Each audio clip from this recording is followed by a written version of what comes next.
जी, आपका host Numan news today के साथ आज हम एक बड़ी अहम शख्सियत जो ना सिर्फ़ फैसलाबाद, पाकिस्तान बल्कि पूरी दुनिया में उसने नाम बनाया, हम उनके साथ हैं, ये हमारे लिए आज बड़ा एज़ाज़ है।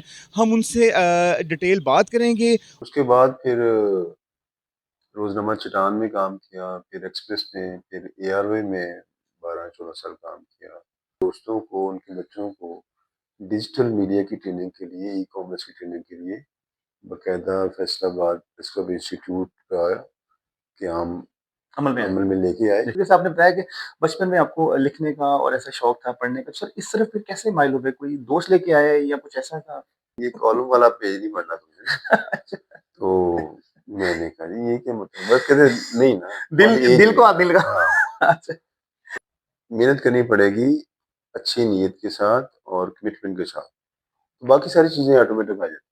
और दरमियान में जो इश्यूज़ थे, एफएडमी के कुछ इश्यूज़ आ रहे थे और हरासगी के जो चीज़ें थी, आपने बड़ा उस पे ज़रा हाइलाइट किया। तो सर ये फिर आपने बड़ा अच्छा किया टाइमली ही साइड पे सर आपने इसको किया। तो हमने अपडेट करके उसको ग्रुप इंश्योरेंस में ये था कि साल बाद एक ग्रुप का ख खत्म हो गया फंड दोबारा दें।